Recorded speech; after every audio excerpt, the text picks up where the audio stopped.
Good morning, I'm Bob Fletcher, and I'm here today to conduct an interview for the Library of Congress's Veterans History Project.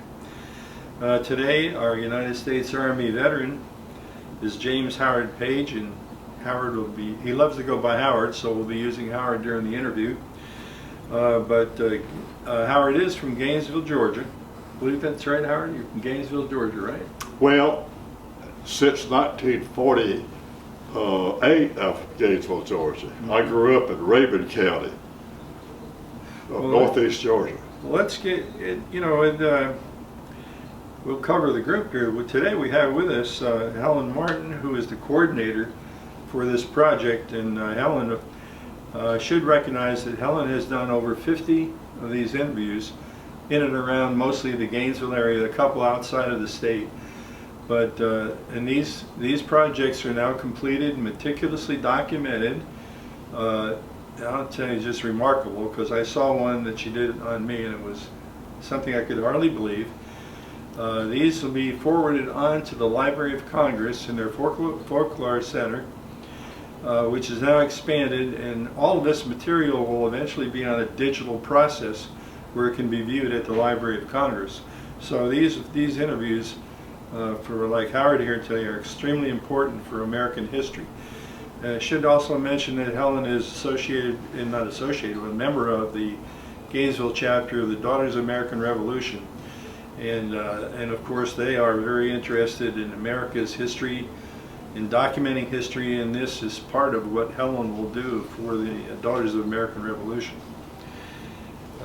Also today we have Mike Smith, who has been with many of these interviews for Helen.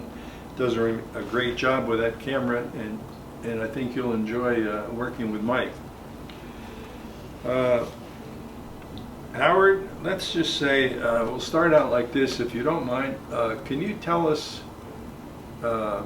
your early days before you were in the military, even before, let's go back to even when you were born, when and where, maybe discuss your family, your siblings, your brothers, sisters, Okay. Your town, maybe if you can bring us right on up to high school, whatever, or the early days. Well, my first remembrance, then that would have been 88 years ago, was borrowing my grandfather's knife. Every man that I ever knew, it grew up in the country, had a knife in his pocket. And he always warned me. He says it's sharp, so be careful. But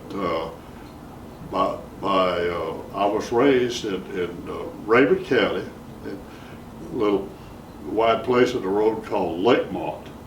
And I'm one of 10 children. There were 10 children. 6 girls and 4 boys, and two of the boys are the only one left. Me and a younger brother. He's 5 years younger than me. I think his birthday would have been 1988. Were any of those in the military also? I'm one of 3 brothers that served in 3 different branches of service in 3 different decades. My oldest brother was in the Navy in World War II. I was in the Korean War in the Army, and a younger brother was in the Air Force in the 60s, 40s, 50s, and 60s. It's quite a lot of service in one family. My brother that was in the Navy, he volunteered for the Navy. It was a few days after Pearl Harbor. So he went right in, and he served until 1945, and he was a gunner on I think it was a 5-inch cannon that on the USS Memphis. I remember that. Wow. Well, let's see, I was only 12 years old. And you probably looked up to him, and oh yeah. Well, if you'll notice today, we are in the Northeast Georgia History Center, and this is all behind us here, and we're located in Gainesville, Georgia. right downtown in the center of Gainesville on the Brenau campus. And I wanted to add that into your interview so that when you have this, you'll see your video when this is over. You'll be getting a copy. You'll see all of this as we sit here today. And of course, it's important to note, Howard, that today is December the 15th, 2023 for this interview. So we have that logged down into history. Well, I have some things in the History Center here. One of them is an old sewing machine that my mother used to make my clothes for me, the shirts. Back then, the people who fixed hog feed and flour and all that, they put it in fine quality cotton, and those were used to make clothes with. Flour, for instance, they put that in a sack that was when you got it all emptied, it was a pillowcase. And that's in the History Center here as part of the The sewing machine is here in the History Center. Well, that's a good asset. Yes. What year actually were you born again? I was born 1930. 1930. In what town? April the 5th, I was born at home. We didn't have a hospital, so all the children were born at home. Didn't have a doctor, had a midwife, and that's I think maybe the youngest was born in a hospital a good bit later. What town was that?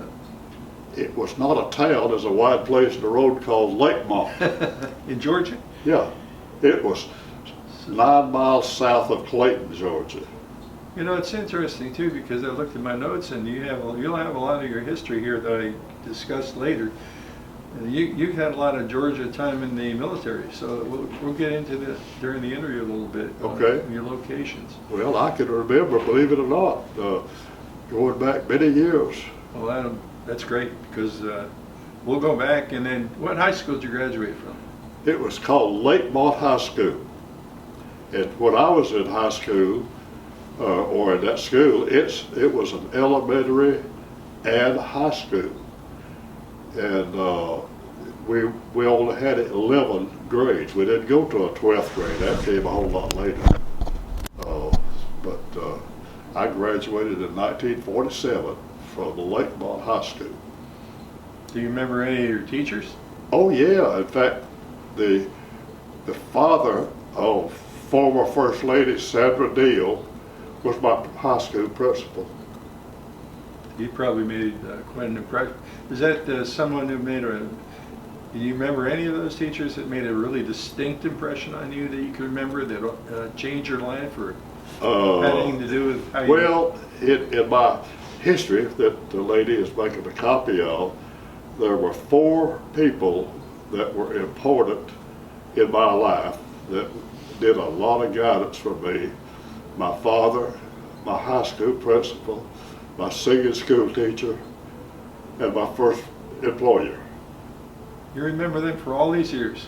Oh yeah. And how important that was? Oh yeah. That's I've really, only had 2 jobs in my lifetime. That's really interesting. I worked for 18 years for a CPA firm, and I resigned that after 18 years and went to work for a hotel company as their controller.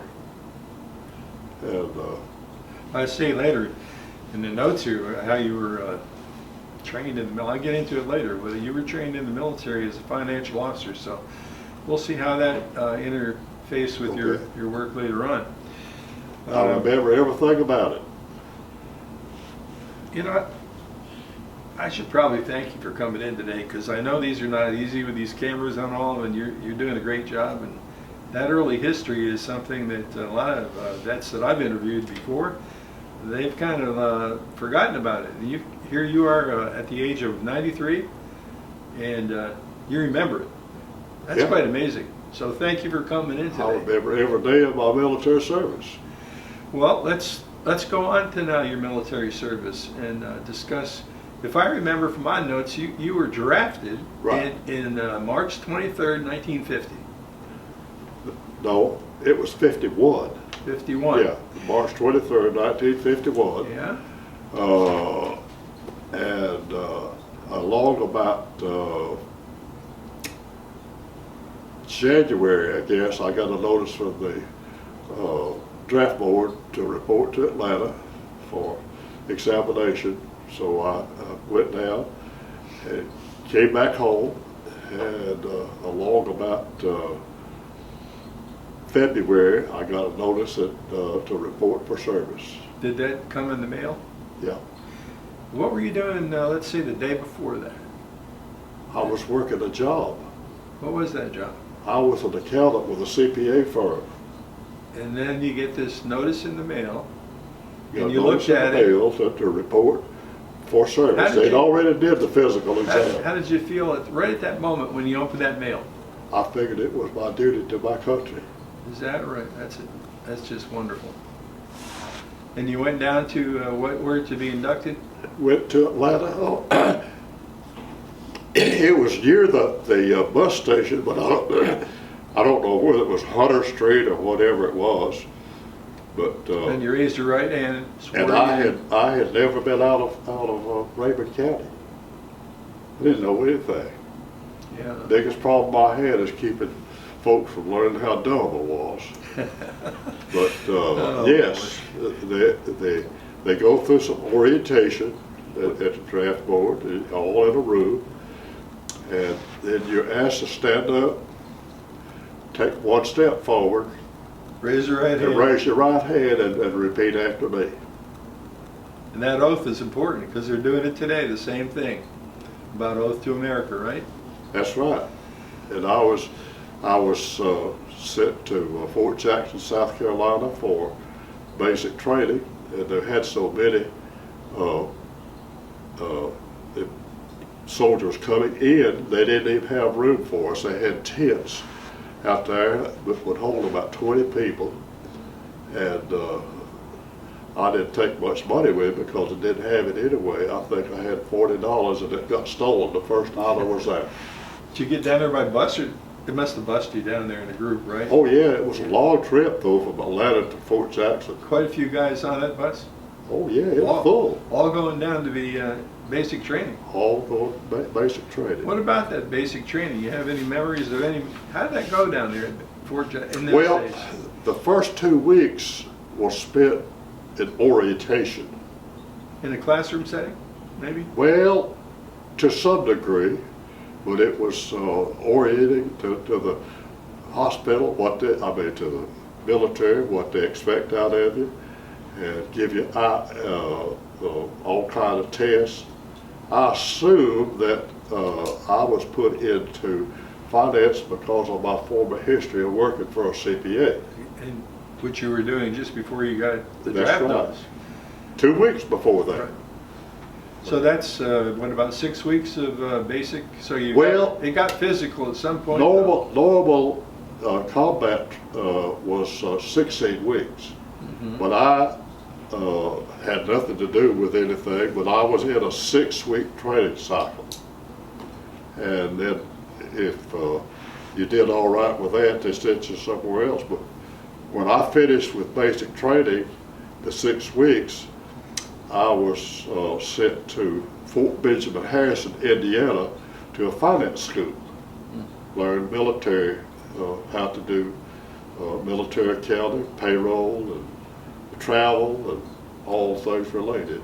It's pretty smart of the Army to notice that you had a previous history. Well, they did. They Accounting. found this in the evaluation of the thing. Of course, Right. they already had that history of me, and. Did you, when you were up there at those 6 weeks, did it seem easy because you were in accounting, or did it seem like you really learned a lot there? Well, I was familiar with payroll and accounting and numbers and all that stuff. But when I first got there, it was so different from basic training because you had to have permission to blink your eyes most of the time. But You remember any of those so sergeants it was, down there? when I was how there, did- they had this school was going all the time, and I had to wait about 4 or 5 weeks before they had room for me and some other new ones there. And so when I got into that, it was daily. Had no duties other than, but that time that I was waiting for it, they asked for volunteers, and I spent 4 hours a day with 4 or 5 others cleaning bachelor officer quarters. They paid us 50 cents an hour. And that was more money than I was making with the Army, because I was making $62 a month. Wow. During basic, though, they probably gave you some basic training with a rifle. What rifle did they use? M1. The M1, and that was what we used in 1950? Yeah. For the Army? And I was an expert. Expert ribbon? Did you ever see the movie with it about World War II, Sergeant York? Yes. They had an episode in there showing the rifle range. They took you out on the rifle range, and they had targets. You spent half your time tending the targets, and the other half you fired the rifle. And it was, in Sergeant York, it was exactly like the training was. Exactly. Probably from the early days. And they had a sort of a little bit of humor. If you missed a target, they waved a flag. They called it Maggie's Drawers. So did you get a lot of flags, or you just did okay? Because the early days in Georgia, you probably shot a lot of rifles, right? Oh, I made the expert with that rifle too, with M1. Yeah. And That's, what else did they do in basic? A lot of physical activity and... well, the Korean War was a marching army. It was not a mechanical army. Mm-hmm. So everywhere you went, you walked. And South Carolina is sand about 6 or 8 inches deep. When you thought you couldn't take another step, you had to start running. And that's with the pack on it, and the back probably too? Yeah, Backpack? that's right. You had to carry, you didn't carry a full pack, but you had to wear that steel helmet, carry a rifle, and it was a rifle, it wasn't a gun. And they teach you all these things. They drilled that in your head, didn't they? Well, This is your rifle. there's one thing that I wish I could remember, but you know, there are 10 general orders, and I guess they're still in effect, and you had to know those things, forward and backwards. And it was interesting, but marching everywhere and exercise. I entered the Army weighing 150 pounds. In 6 weeks, they took 20 pounds off of me. Wow. Because I was a country boy and I was used to eating a lot. And How were the meals in those days? They give you some pretty good meals? it didn't make a difference to me as long as it filled me up. Got some food, that was all that mattered. Yeah, that's all that mattered. But I didn't get to eat as much as I want. With all that hard work, 14, 16 hours a day, I ate a lot when I was in civilian life, but they had a lot of fat boys and they wanted them to lose weight, so everybody had to lose weight. You were trying to make up for that 20 pounds they took, right? Yeah, but as soon as I got out of basic training, I gained that back. But And then from Fort Benjamin Harrison, where you got all that training, where did you go next? I was finished the class. Of course, you have to take a test, just like school. It's like going to high school. Mm-hmm. You know, we learned the accounting, typing. When I went in the Army, I could type 50 words a minute. When I left, I could type 100. Mm. But it was spent doing nothing else. KP was not, they'd done away with that as punishment. And they figured the training was more important than the having you work in the kitchen and miss that part of the training. But we went every day, 5 days a week to class, and it was about a mile. The school was about a mile from our barracks. And when we started, we were joined with an Army band, and we marched that mile with a band and came home back to the barracks or to the PX or the mess hall to with the band again, and we went back in the afternoon. We marched with a band, so we were in military training all the time, doing something. A lot of walking and marching. Yeah. And I guess you headed down to Fort Benning for your first I was duty? transferred, but I don't know where I finished in class, somewhere about middle, I guess.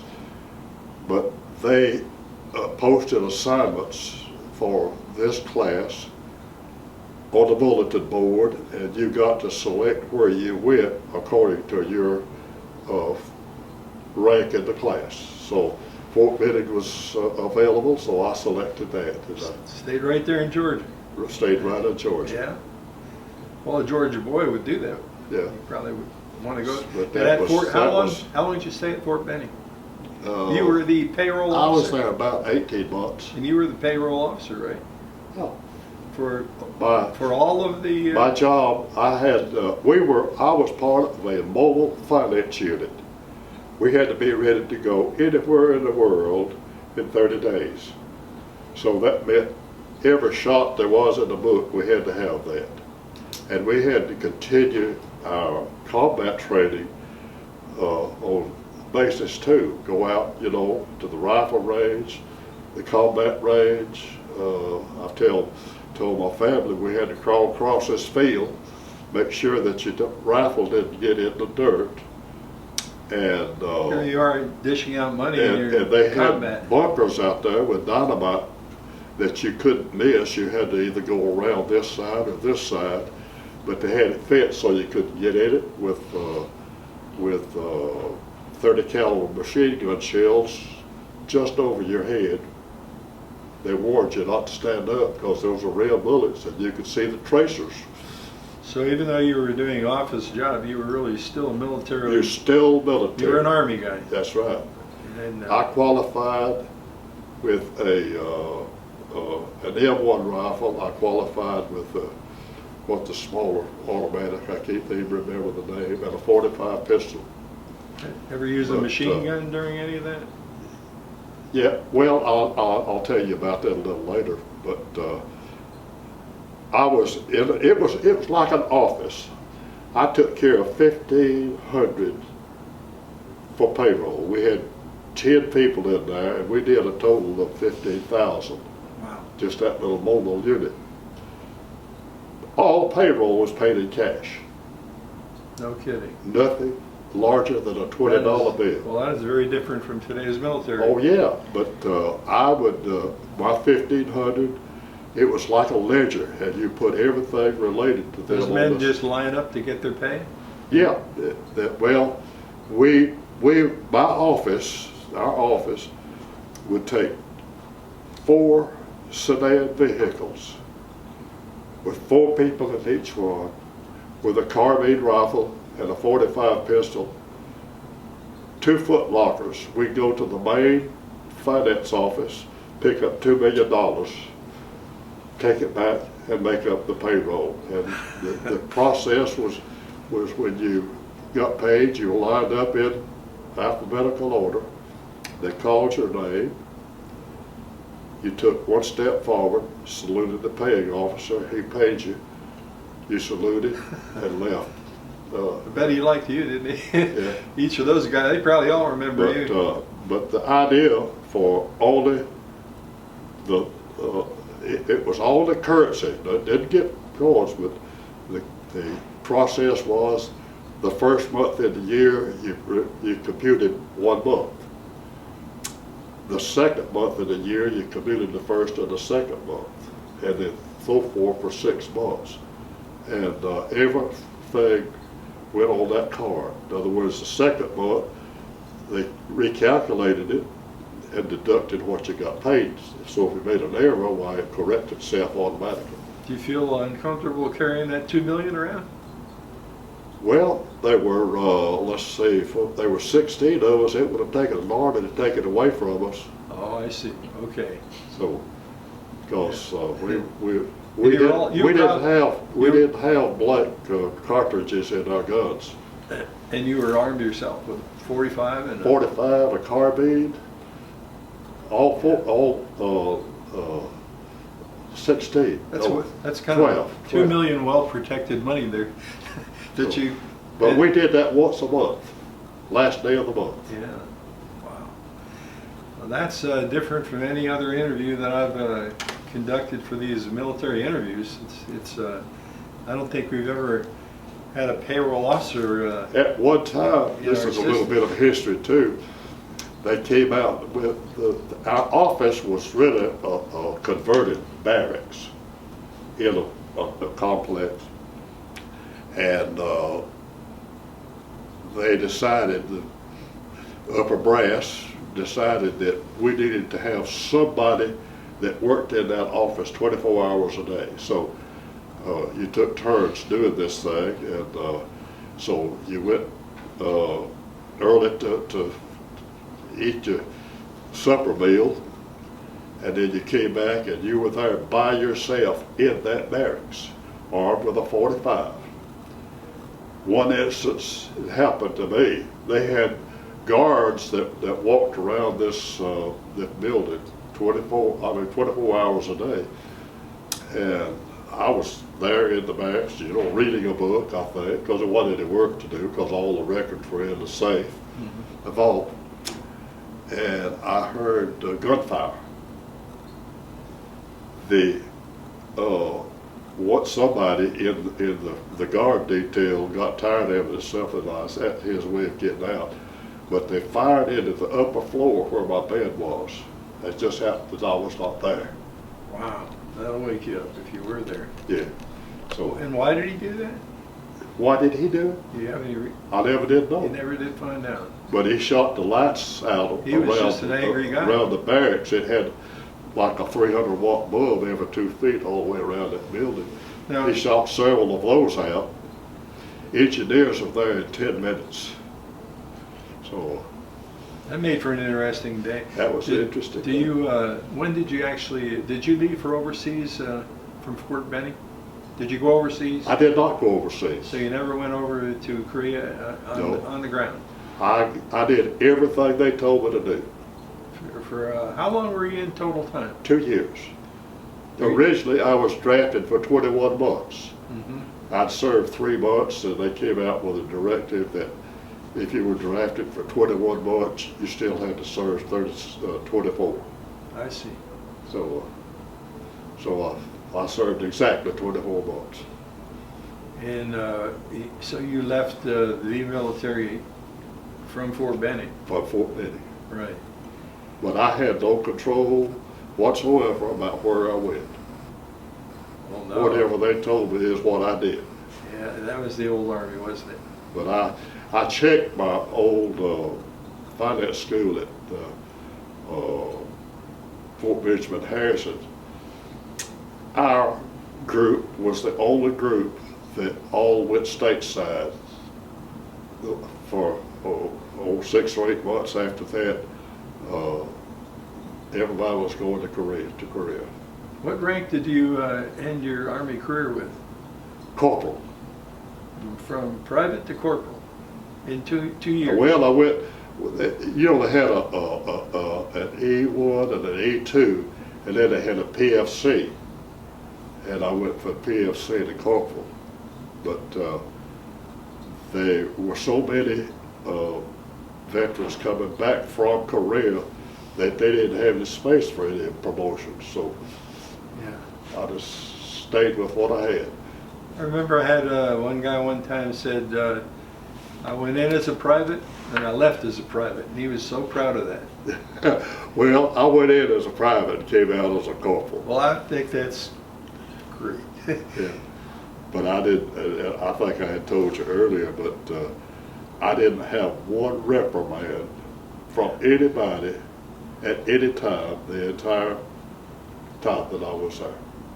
So you had, My- you made financial calculations for that 30-day period very carefully then, so that there were no errors That's right. in that That's process. right. Or you would have probably had a problem with somebody. That's right. Well, everybody makes mistakes, but you can always correct it.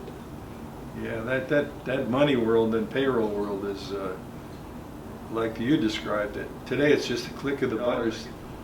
to be used up for that young private down there at Fort Benning. Did it go? Well, did he spend that pretty quickly? Well, I grew up in a very conservative atmosphere at home. Never had the money. I got paid about $60. When I spent $15, I wouldn't spend it more until the next week. So you were conservative. Very, very conservative. And I didn't gamble. How about those other guys? Did they kind of lose that within a week? Oh, some of them had been gone the next day.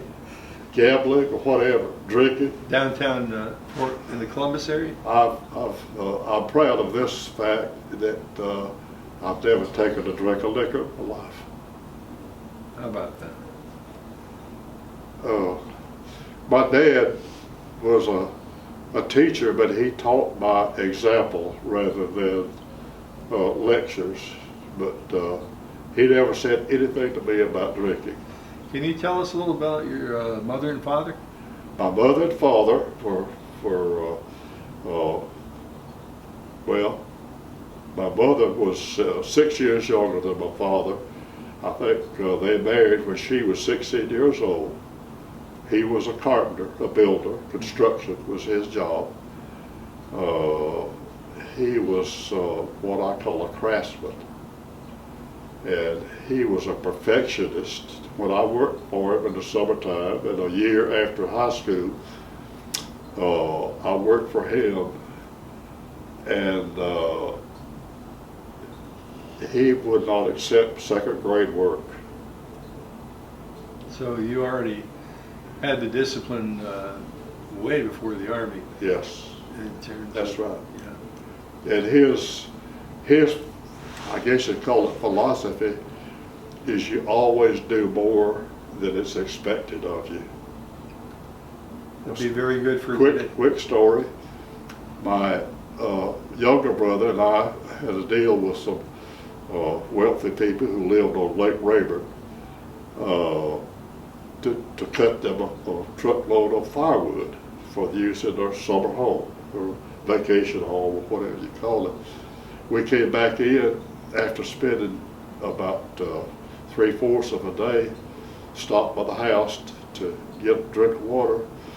My dad happened to be home, and he said, "I thought you boys told those fellows to go get them a load of wood." I said, "Yes, sir." He said, "No, you don't."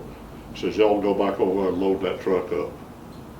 And we had to spend the rest of the day finish loading that truck. Now, we didn't get paid anymore, but we satisfied him that you do what you say you'll do. Yeah, that's some great parents to have. Good training. So, did all of your siblings probably had the same training? Oh yeah. There were 6 girls and 4 boys. I had one brother who had polio when he was 18 months old, so he couldn't participate in a lot of this stuff. But how about your family today? You live in the Gainesville area, Lakeshore Drive? I live here now, yes. And how long have you been in Gainesville? I've been in Gainesville 75 years. Do you want to tell us a little bit about your family that you had, your wife? Well, I got, somebody asked me the other day, would you change anything? I do not have a college education, but I tell people that I have a PhD in experience. Mm-hmm. A little bit about my first job. I worked for this CPA firm, and I started as typist at $25 a week. And folks say, "Well, that was a lot of money then." I says, $25 a week is never a lot of money. But I went to work for this CPA, doing nothing but typing. I was a good typist, and didn't have copy machines, didn't have computers. Everything was done by hand. I spent my time typing tax returns and audit reports. Sometimes I'd be doing that 16, 18 hours a day. What about your immediate family? And then let me finish this story. But anyway, that's when I was drafted into the Army. Of course, I had to resign that job, and when I saw that my former boss about 6 months before I got out, he said, well, I'd like for you to go back to work for me. I said, well, I haven't had any other offers. I'd like to do that, but I don't want to be a typist. Mm-hmm. He said, well, do the typing for me until I get somebody in, and I'll put you on other stuff. Well, about a month, nothing had happened. I asked him, he said, well, I'm sorry, I just hadn't had the time to do it, working by myself. And he says, you find us one. Well, I had a typist in there in a week. Then he's put me on everything. But the history behind this is that he and I would go out this year. I was there 18 years. Mm-hmm. Would go out on an audit or an examination for a tax return. He and I would go. We'd come back. I'd do some of the work. He'd do most of it, the finished thing. And next year I went by myself. Did it by myself. We did that for 18 years. I have worked on every kind of business you could think of. Well, after you were in the Army, did you get married? Well, yes. No, they had a rule in there that if you only had 6 months left on your enlistment, they would not send you to Korea. But my wife and I got engaged early 52, and I wouldn't set a date. Mm-hmm. Because I didn't think it would be right to be sent to Korea, get killed, and make her a widow. Mm-hmm. So when that 6 months, we got down with that 6 months, we set a date and got married in October of 1952. So I understand you wouldn't want to do that knowing you're going over. That's right. And then you did get married 6 months later. But that was the history about that. But I had been in business school, not a college, it was business school, and I went to that. Took me about a year. I learned accounting, still more typing and all that. And just the working on the job was an education. I'm doing things today I learned 72 years ago working for that CPA. Wow. And he had enough confidence in me that normally all schedule is done by the head man, but I had so many clients, I did my own scheduling. What would be your title on your last day before retirement? What would they call it? I had left the accounting firm and went to work for a hotel company. Oh, I see. And they were franchises of Holiday Inns, but before I left there working for the CPA firm, this company was a client of ours, and I was doing their work, their accounting work. And I designed their accounting system for them while I was with the CPA firm. Then I was hired by that accounting firm, that hotel company. And then I was hired as the controller of the company. Controller. And my job was to develop systems to monitor and protect the assets of the company. So that job turned into three things. I was the chief accountant, I was the personnel director, I was the internal auditor.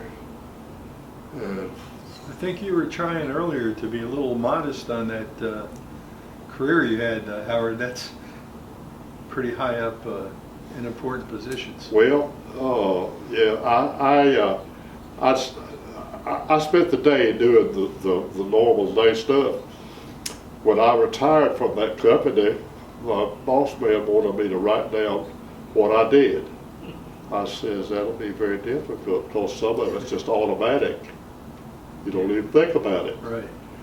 But I spent 2 weeks and I wrote a 10-page report on what I did daily, what I did weekly, what I did monthly, what I did quarterly.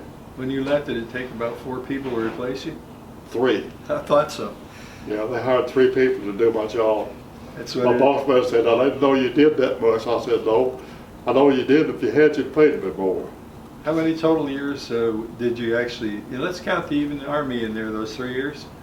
Or how long how long? Well, I worked for the CPA firm for 18 years. I worked for the Army 2 years.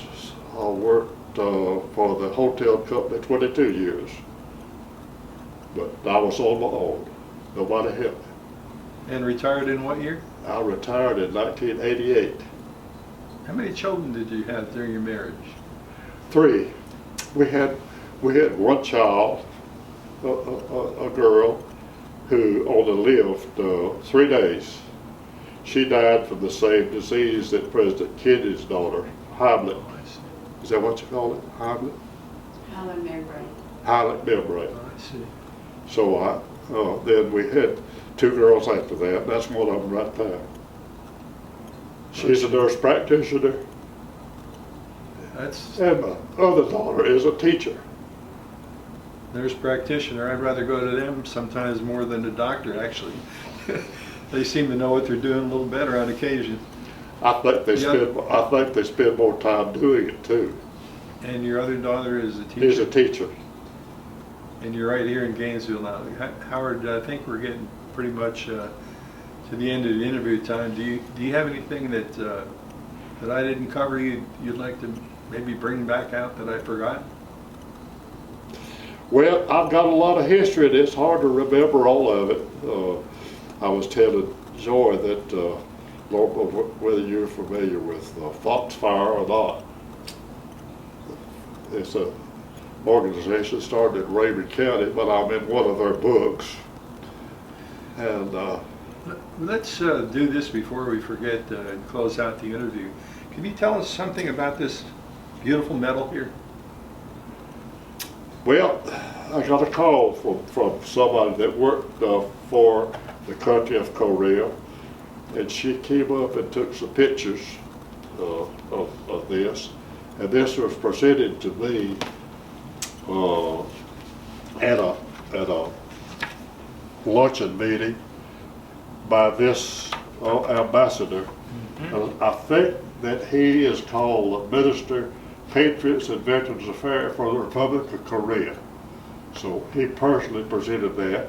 This is my wife on this side over here. That's me and the thing. Looks like you were in the Legion at that time. No, I belong to a Korean veterans organization, and we had what they call a Class A uniform. We wore khaki trousers, blue blazer, white shirt, and a checkered tie, and call it the skull It cap. is close, very close to a uniform. It is. It was our uniform. Yeah. Yeah, I have not seen anything like that before. But the organization, the folks kept dying out, and we didn't have enough to have a meeting, so we just disbanded. Well, let me ask Mike. Mike sometimes can think of things that I forgot about. Mike, do you think of anything that you could cover that I forgot? Well, you gave some advice just a minute ago that you got from your dad to do more than expected. I'd be curious to know if there's any other advice you'd like to share with some younger people. I adopted that as my philosophy. I've been, after I retired, I expanded my income tax practice, and I had clients that or still doing a few, that I've done for over 60 years. And I do everything for them. I had 2 widow ladies, helped her build a house. She needed a car service, she called me.